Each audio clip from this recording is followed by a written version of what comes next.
जय शिव शंभु।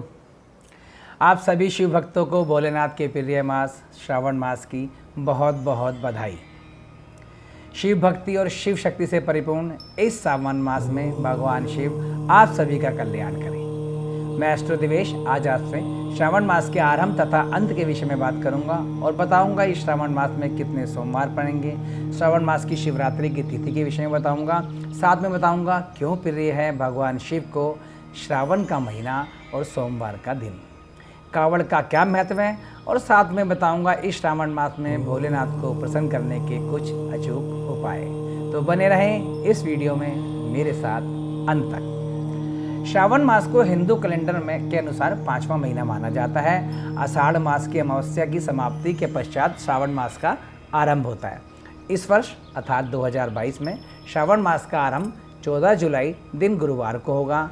इस दिन उत्तराषाढ़ नक्षत्र रात्रि 8:17 तक रहेगा और इसके पश्चात श्रवण नक्षत्र आरंभ होगा अथवा चंद्रमा श्रवण नक्षत्र में प्रवेश करेंगे। श्रावण मास की समाप्ति 12 अगस्त 2022 को श्रावण पूर्णिमा के साथ होगी। इस वर्ष श्रावण मास में कुल 4 सोमवार पड़ेंगे। श्रावण मास का पहला सोमवार 18 जुलाई 2022 को पड़ेगा, दूसरा सोमवार 25 जुलाई 2022 को पड़ेगा, तीसरा सोमवार 1 अगस्त 2022 को पड़ेगा और चौथा सोमवार 8 अगस्त 2022 को पड़ेगा। श्रावण मास की शिवरात्रि 26 जुलाई दिन मंगलवार को पड़ेगी। इस दिन शिव भक्त कावड़िए अपने कावड़ के द्वारा लाया हुआ गंगाजल भगवान शिव को अर्पण करते हैं। शिवरात्रि का शुभ मुहूर्त 26 जुलाई 2022 शाम 7:24 से रात्रि 9:28 तक रहेगा। आगे बढ़ने से पहले आप में से जिन लोगों ने मेरा यह चैनल अभी तक सब्सक्राइब नहीं किया है वह इसे सब्सक्राइब कर हमारे एस्ट्रो परिवार का हिस्सा बने। मैं आप सभी का अपने इस परिवार में स्वागत करता हूं। चैनल को सब्सक्राइब करने के बाद बेल का बटन दबाकर ऑल पर क्लिक करें और वीडियो को लाइक और शेयर अवश्य करें। हर हर महादेव। आगे बढ़ते हैं और बात करते हैं कि क्यों प्रिय है देवों के देव को श्रावण का महीना और सोमवार का दिन। पौराणिक कथाओं के अनुसार श्रावण मास में देवताओं और असुरों के द्वारा जो समुद्र मंथन हुआ था, उस मंथन द्वारा निकले हुए विष का पान भगवान शंकर ने किया था, जिसके परिणाम स्वरूप महादेव का कंठ नीला पड़ गया था और भगवान शिव के शरीर का तापमान बढ़ने लगा था। तब नीलकंठ महादेव के शरीर के तापमान को कम करने के उद्देश्य से सब देवी देवता ने उन पर जल अर्पण किया और इंद्र देवता ने भारी वर्षा कर भगवान शिव को आनंदित किया। इसलिए श्रावण मास में अत्यधिक वर्षा होती है और भगवान शिव को श्रावण मास, वर्षा और सोमवार का दिन अधिक प्रिय होता है। सोमवार के व्रत को सोमेश्वर व्रत के नाम से भी जाना जाता है। सोमेश्वर अर्थात चंद्रमा के ईश्वर। पौराणिक कथाओं के अनुसार चंद्रदेव ने इसी दिन भगवान शिव की आराधना कर उन्हें प्रसन्न किया था और भगवान शिव ने भगवान गणेश द्वारा दिए गए श्राप से चंद्रमा को मुक्त कर अपने मस्तक पर धारण किया था। इसलिए भगवान शिव को चंद्रमौली भी कहा जाता है, क्योंकि चंद्रमा मन का कारक है। ज्योतिष में चंद्रमा को मन का कारक माना जाता है। इसलिए भगवान शिव स्वयं साधक के चंद्रमा अर्थात मन को नियंत्रित करते हैं और भक्तों के मन को एकाग्रचित कर अज्ञानता से बाहर निकाल लेते हैं। इसलिए भगवान शिव को सोमवार का दिन अधिक प्रिय होता है।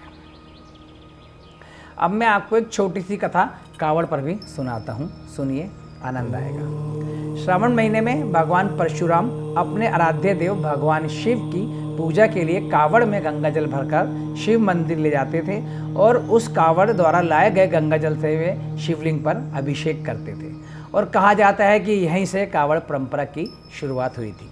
भगवान परशुराम श्रावण मास के प्रत्येक सोमवार को कावड़ में जल ले जाकर भगवान शिव की पूजा अर्चना करते थे। श्रावण मास में भगवान शिव को गंगा जल से अभिषेक करने से शीतलता प्राप्त होती है। ऐसी मान्यता है कि पवित्र गंगा नदी से सीधे जल लेकर जलाभिषेक करने से भगवान शिव शीघ्र प्रसन्न होते हैं और भक्तों की समस्त मनोकामनाएं पूर्ण करते हैं। इसलिए श्रद्धालु कावड़िए के रूप में गंगा जल से जल लाकर शिवलिंग पर चढ़ाते हैं। जय शिव शंभु। श्रावण मास में शिव पुराण की कथा पढ़ने और सुनने का विशेष महत्व है। मैं आपको श्रावण मास में भगवान शिव की कृपा प्राप्ति हेतु एक अचूक उपाय बताता हूँ। आप सभी लोग इसे ध्यान से सुनें। श्रावण के महीने में यदि आप लोग शिव प्रसाद चाहते हैं तो शिव पुराण का महात्म्य श्रावण के महीने में ही पूर्ण करें। अर्थात श्रावण में शिव पुराण श्रवण करें या स्वयं पाठ करें। शिव पुराण शुरू करने से पहले भगवान शिव से इस प्रकार प्रार्थना करें कि हे शिव शंभु, मैं श्रावण महीने में आपकी कृपा प्राप्ति हेतु शिव पुराण का पाठ आरंभ करता हूँ और आपसे प्रार्थना करता हूँ कि यह शिव पुराण पूरे श्रावण मास में निर्विघ्न पूरा कर सकूँ। मेरे या मेरे परिवार से इस अवधि में भूलवश या अज्ञानवश जो त्रुटि हो उसे क्षमा करें। हे भोलेनाथ, मेरा उच्चारण स्पष्ट नहीं है और ना ही मुझे मात्राओं का ज्ञान है। मैं अज्ञानी हूँ, आपकी शरण में हूँ। हम पर कृपा करें तथा हमारा मनोरथ सिद्ध करें। यह जरूरी नहीं है कि संकल्प केवल संस्कृत के मंत्रों द्वारा ही किया जाता है। आप अपनी सरल भाषा में भी इस तरह बोल सकते हैं, भोलेनाथ हैं, भोले हैं और सरल हैं। यह सच्चे मन से की गई आपकी श्रद्धा और भक्ति हमेशा स्वीकार करते हैं। यह उपाय कर देखें और स्वयं अनुभूत करें भगवान भोलेनाथ की कृपा। श्रावण मास में व्रत उपवास का भी बहुत महत्व होता है। इसका एक वैज्ञानिक कारण भी है। वर्षा ऋतु में हमारा पाचन तंत्र कमज़ोर हो जाता है, जिसकी वजह से कई तरह की बीमारियों का खतरा शरीर में बढ़ जाता है, क्योंकि अधिकतर बीमारियों का रास्ता पेट से ही शुरू होता है। अपने पाचन तंत्र को मजबूत करने के लिए हमें एक समय ही भोजन करना चाहिए और फलाहार करना चाहिए। यह तो हुआ श्रावण मास में व्रत रखने का एक वैज्ञानिक कारण। लेकिन सभी लोग, चाहे वे स्त्री हो या पुरुष, सभी अपनी मनोकामनाओं की पूर्ति हेतु भगवान शिव को प्रसन्न करने के लिए उपवास तथा व्रत करते हैं। शिव पुराण के अनुसार इस व्रत में फलाहार या पारण का कोई विशेष नियम नहीं है। वैसे दिन रात्रि में केवल एक बार खाना फलदायक होता है। सोमवार के व्रत में भगवान शिव, माँ पार्वती, भगवान कार्तिकेय, भगवान गणेश तथा नंदी का पूजन करना चाहिए।